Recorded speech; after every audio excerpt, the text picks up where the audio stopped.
Apa, Gri? Ini PDIP ngamuk. Lo kok bisa, Gri? Nggak tahu. PDIP mana yang ngamuk? Ya. Emang lu mau belain nanya-nanya? Ya enggak sih. Pengen lihat video lu sampai terakhir nanti.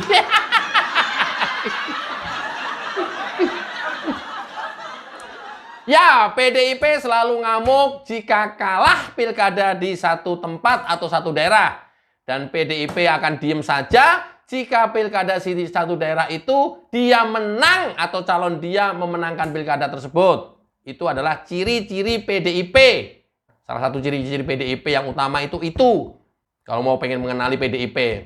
Nah, di Jawa Tengah dan Jawa Timur, selain Sumatera Utara kemarin, video yang sudah lebih dulu tayang, Jawa Tengah dan Jawa Timur rencananya juga akan menggugat ke MK. Ya kan nggak apa-apa. Iya nggak apa-apa, ini gue sampein aja berita ini. Ya kan memang itu saluran hukumnya. Iya gue tahu, aduh, memang harus begitu.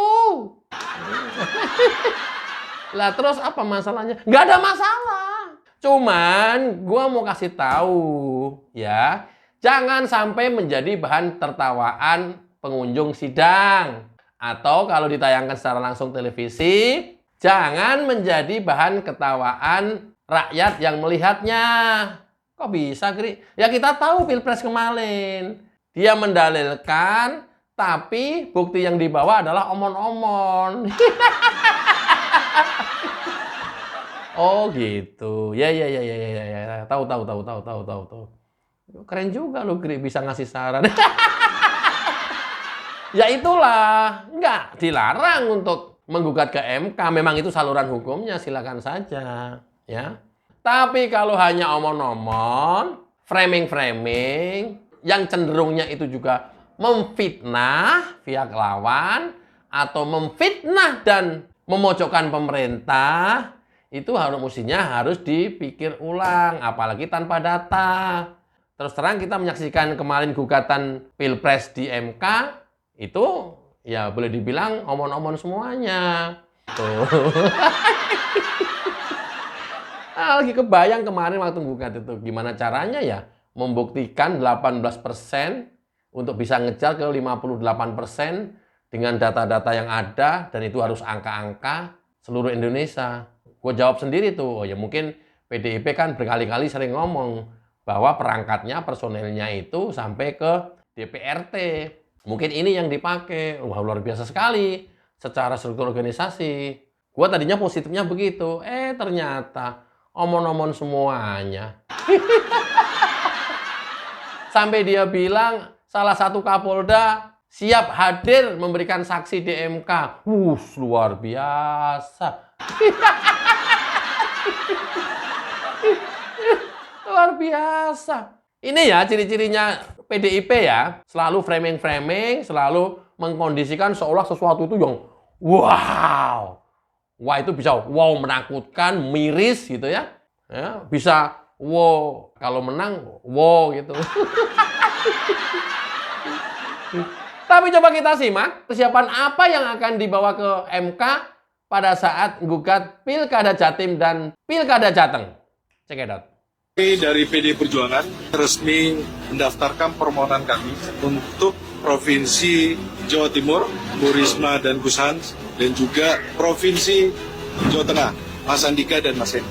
Adapun permohonan kami untuk Jawa Timur, kami menemukan ada 3.900 TPS di mana terjadi suara dari Bu Risma 0. Artinya tidak ada yang memilih Bu Risma, sedangkan kami punya saksi dan lain-lain. Yang pertama. Yang kedua, kami juga pun menemukan bahwa surat suara yang tidak terpakai di provinsi itu berbeda dengan surat suara yang tidak terpakai di kabupaten kota. Terjadi selisih kurang lebih, kalau di kabupaten kota setelah kita jumlah ada 600.000. Sedangkan di provinsi, surat suara yang tidak terpakai itu ada 1.200.000. Kami melihat bahwa apa yang terjadi ini merupakan TSM. Dan yang kedua, untuk di Jawa Tengah, kami juga mendalilkan keterlibatan aparat penegak hukum, di mana dari awal ada panggilan-panggilan kepolisian, ada panggilan kejaksaan, pengerahan kepala desa, dan lain-lain. Ini nanti kita akan buktikan di sidang Mahkamah Konstitusi. Kami sangat berharap bahwa Mahkamah Konstitusi adalah tempat terakhir kami mendapatkan keadilan. Di tengah yang terjadi bagaimana pilkada tahun ini sangat brutal, maka kami bermohon kepada Mahkamah Konstitusi dalam hal ini rakyat Jawa Timur maupun Jawa Tengah juga ingin agar proses demokrasi yang ada ini berjalan sesuai dengan apa yang kita cita-citakan pasca reformasi. Ya.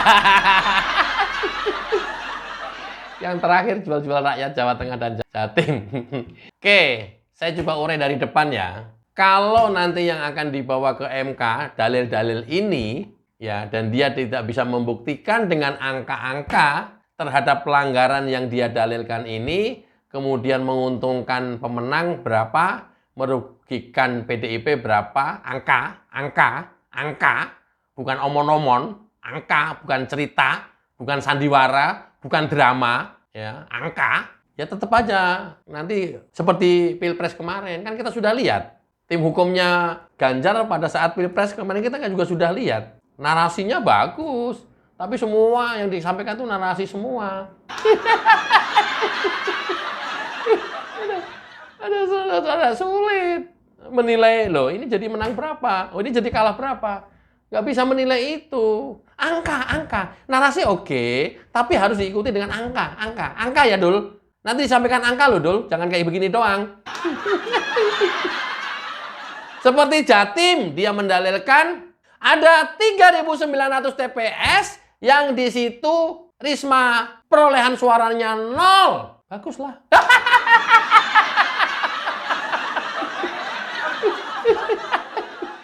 Baguslah.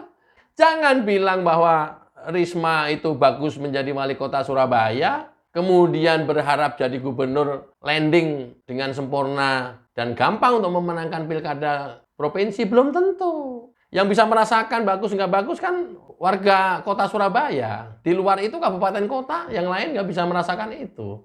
Nggak boleh kalau nggak milih Risma. Harus milih Risma semuanya, supaya nggak 0. Kalau benar 3.900 TPS di situ perolehan suara Bu Risma 0, ya. Kemudian argumentasi kamu adalah nggak mungkin. Masa satu aja nggak dapet? Kan Bu Risma setidaknya 1 orang saksi ada di situ, atau 2 orang saksi ada di situ, atau kader-kader PDIP ada di situ. Kalau ada kader PDIP tapi nggak milih Bu Risma, memang nggak boleh. Memang nggak boleh. Kalau ada saksinya Bu Risma dipasang di situ, udah dikasih honor, tapi tiba-tiba nggak milih Bu Risma, emang nggak boleh. Lo kayak begini mah nggak heran lah. Gua bukan politisi ya. Tapi kejadian kayak gini nggak heran lah. Dan seringkali terjadi. Gua calon legislatif misalnya, gua udah taruh saksi di situ, gua udah bayar. Di TPS yang gua taruh saksi itu, gua 1 pun nggak dapet, 0. Mau ngapain? Nah, cara membuktikannya lu nanti harus bawa 3.900 orang saksi. Kamu bawa semuanya ke MK untuk bersaksi bahwa, ya Pak Hakim, siap, betul. Saya petugas TPS 8. Saya coblos Bu Risma. Tapi kenapa di TPS 8 suara Bu Risma nggak ada? Itu baru saksi. Itu baru bukti. Itu baru benar. Begitu caranya. Kalau kamu mendalilkan 3.900, kamu harus bawa orang 3.900 itu untuk bersaksi. Nggak bisa mewakili TPS yang lainnya. Itu baru benar. Jangan hanya klaim, lo nggak mungkin dong. Di situ kan setidaknya ada saksinya Bu Risma. Masa nggak nyoblos? Loh, kalau memang kenyataannya nggak nyoblos, siapa yang bisa membuktikan? Yang mau bisa membuktikan kan saksi sendiri. Gitu loh, Dol, caranya. Udah, siap-siap. Sewa bus atau sewa kereta berapa rangkaian, 3.900 bawa semua ke Jakarta, saksi TPS Risma. Begitu caranya. Nah, itu baru bisa merubah angka-angka. Kalau kalian hanya mendalilkan, apalagi nggak bisa menghadirkan saksi, apalagi tidak bisa membuktikan, kan siapa yang mendalilkan dia harus membuktikan. tidak begitu saja disajikan kepada hakim begitu saja. Nggak bisa begitu.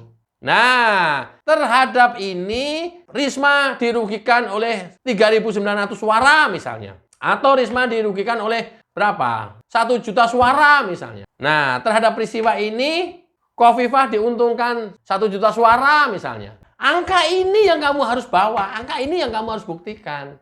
Caranya begitu. Sehingga nanti kalau diakumulasi secara keseluruhan, bisa merubah kemenangan Khofifah dan itu bisa dianulir. Sehingga Risma yang menang. Gitu loh, Dol. Ini logika, aduh. Logika masyarakat yang nggak tahu hukum, yang nggak berpolitik, ya. Nggak tahu sama sekali. Itu logikanya. Oke. Kemudian kamu mendalilkan ada 600.000 surat suara tidak sah di tingkat kabupaten kota. Sementara sampai ke provinsi menjadi 1.200.000 surat suara tidak sah. Nah ini kamu harus buktikan. Jangan ngarang bebas. Jangan bernarasi. Jangan omon-omon. Jangan hanya ada cerita kemudian kamu susun itu menjadi gugatan. Atau menjadi dalil-dalil yang akan kamu bawa ke MK.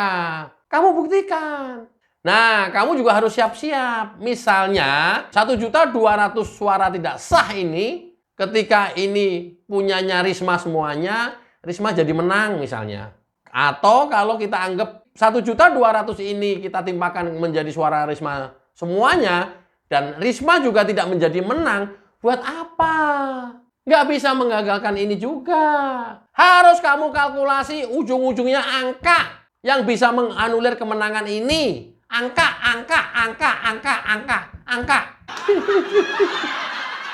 Itu loh dong.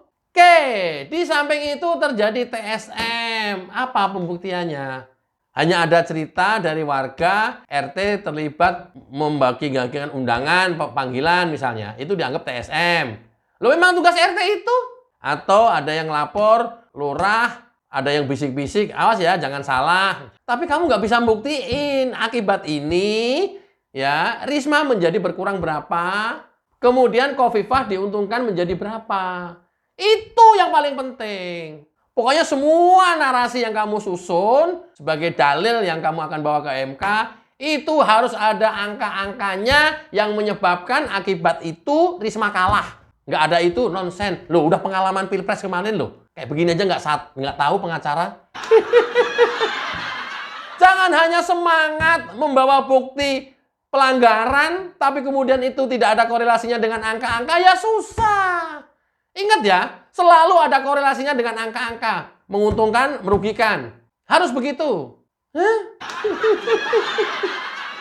Di Jateng, kamu mendalilkan ada keterlibatan parcok, kejaksaan, kepolisian, bupati, wali kota, lurah, RT, semuanya kamu tuduh. ASN, semuanya kamu tuduh. Kalau ada yang bersaksi, tapi kemudian dia tidak bisa membuktikan akibat perbuatan itu merugikan calon kamu berapa suara, menguntungkan calon pemenang berapa suara, nonsen.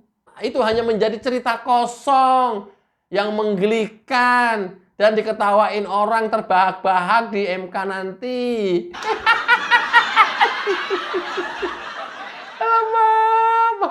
Tapi asik sih. Dan ya lumayan juga buat konten nanti. Lah sidang MK kok cerita semuanya. Omon-omon semuanya. Panjang lebar. Dia menyusun gugatan. Ya, dia uraikan satu semuanya, mungkin 30 menit. Nggak ada satupun tercermin yang dia bacakan itu. Akibat perbuatan itu dia rugi berapa suara. Dan akibat perbuatan itu pemenangnya diuntungkan berapa suara. Nggak tercermin semuanya. Gue ajarin nih. Sebenarnya gue males ngomong ini nih ke PDIP. Sekarang biar jadi tahu nih. Enggak, soalnya ya di gugatan itu saya simak betul itu dari pertama sampai terakhir. Gua sendiri aja masyarakat umum loh. Lantas apa yang digugat? Dia hanya cerita TSM, dia hanya cerita ada lurah di salah satu tempat ikut terlibat, dia hanya cerita ada RT ikut terlibat membagi-bagikan undangan. Cuman begitu-gitu doang. tidak mau bisa membuktikan akibat perbuatannya kamu rugi berapa suara. Nggak bisa. Akibat perbuatannya pemenang diuntungkan berapa suara. Nggak bisa cerita itu. Jadi, besok kalau kita mau ngikutin sidang MK gugatan pilkada yang dilakukan oleh PDIP, diniati dari rumah, kita lihat pagelaran wayang golek. Begitu aja, biar nggak terlalu kecewa. Loh, kok sidang kayak begini ya? Ini sidang apaan? Harus kita niatin begitu dari rumah. Jangan lantas kamu bernarasi akibat keterlibatan Parcok, calon dari PDIP kalah di Jawa Tengah. Akibat banjir bansos, PDIP kalah di Jawa Tengah. Itu kan narasi. Angka. Yang kamu permasalahkan itu, yang kamu bawa itu, bukti-bukti itu angka. Makanya sekarang udah mulai susun tuh. Angkanya berapa? Angka. Kayak Jakarta loh, barusan loh. Kalkulasi, kalaupun kita gugat, kalaupun gugatan kita diterima, tidak akan merubah kemenangan Pram. Gitu loh. Jangan ngeyelnya doang. Jangan nekatnya doang. Jakarta loh, Jakarta memang RK kemarin mau menggugat. Dia susun semuanya, materi gugatannya, kumpulkan barang bukti, kemudian yang terakhir itu angka. Ini narasi ini lampirannya, ini angka. Terhadap peristiwa ini, kita dirugikan berapa angka, RK. Terhadap peristiwa ini, Pramdol diuntungkan berapa, angka. Nah, ternyata begitu, kalaupun ini dikabulkan oleh MK, tapi tidak akan merubah kemenangan jumlah angka secara keseluruhan, Dul. Akhirnya, oh yaudah, memang menang. Gitu loh analitiknya. Analitiknya itu mesti ke sana. Jangan hanya ngarang TSM, delmu bodong. Biasar glogok jaran. Apa-apaan? Sekali lagi ya, elit-elit PDIP mudah-mudahan lihat video saya. Angka! Apapun terserah kalian, temuannya apa. Tapi harus ada ujungnya itu angka.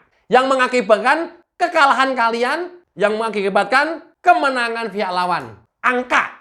Ya, akibat peristiwa ini, Andika kalah. Berapa angkanya? Dan akibat peristiwa ini, Lutfi menang. Angka. Sama di Jawa Timur juga begitu. Akibat peristiwa ini yang kamu narasikan tadi, ya, angkanya menyebabkan Risma kalah. Terhadap peristiwa ini, angkanya menyebabkan Khofifah menang. Ini loh. Ini. Angka.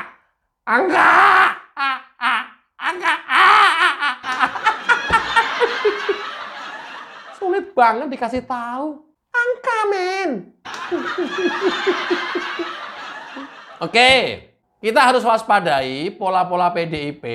Sebenarnya kan sebelum hasil pemilu, sebelum MK, kan ada Gakumdu, ada Bawaslu. Nah, ingat nih, pengalaman Pilpres kemarin nih ya. Jangan sampai wilayah Gakumdu, ada Bawaslu. Harusnya kamu bisa protes pada saat pelaksanaan pilkada kemarin, kamu bawa ke MK. Ingat nih, gua ingetin nih, awas nih. Ya, saya ulang nih ya. Ada Gakumdu, ada Bawaslu. Kalau kemarin ada kecurangan pada saat pelaksanaan, kamu lapornya di sana. Jangan ini wilayahnya Gakumdu, Bawaslu, kamu bawa ke MK. Ya. MK ini adalah hasil pilkada, PHP, penyelesaian hasil pilkada, angka. Ini gue ingetin nih, pengalaman Pilpres kemarin. Udah ada Bawaslu, udah ada Gakumdu, kamu nggak pakai, lewat. Begitu sekarang sudah hasil pilkada, kamu gugat ke MK.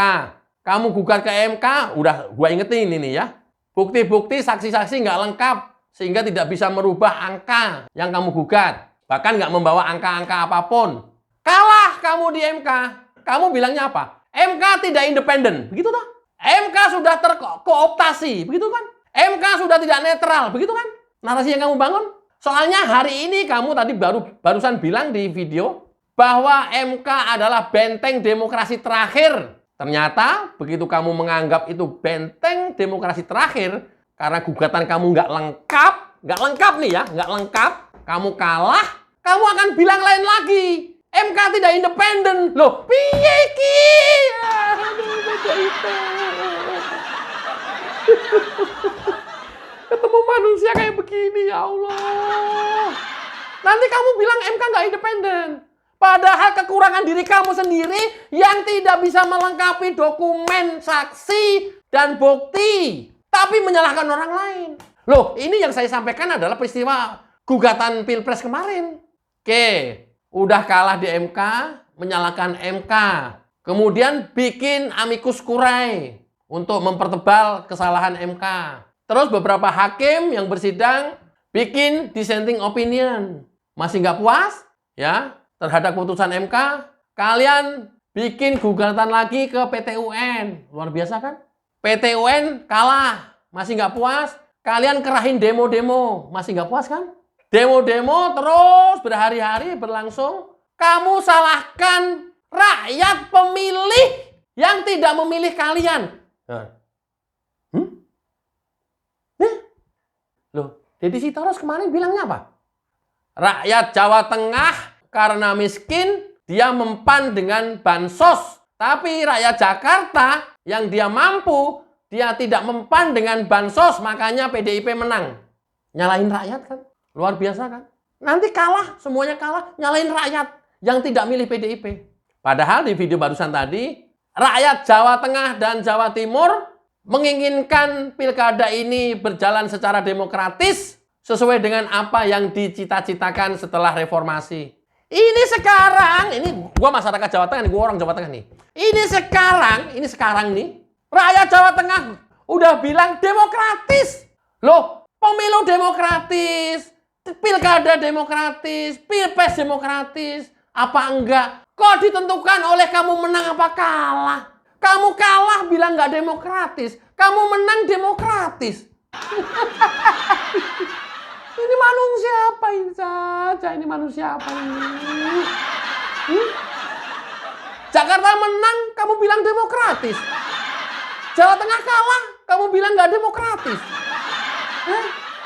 Gue rakyat Jawa Tengah demokratis. Siapa bilang nggak demokratis? Lu aja, karena lu kalah. Luar biasa kan PDIP? Oke, ini apa akan terus-terusan ada di bumi kita seperti ini? Dan menguasai pemerintahan Indonesia nantinya? Tentu kita tidak inginkan yang ada seperti itu. Ingat, kita punya hak nanti di 2029. Kita sudah tahu sekarang track recordnya kayak begini. Dan kita tidak mau ribut terus-terusan gara-gara pileg, pilpres, dan pilkada.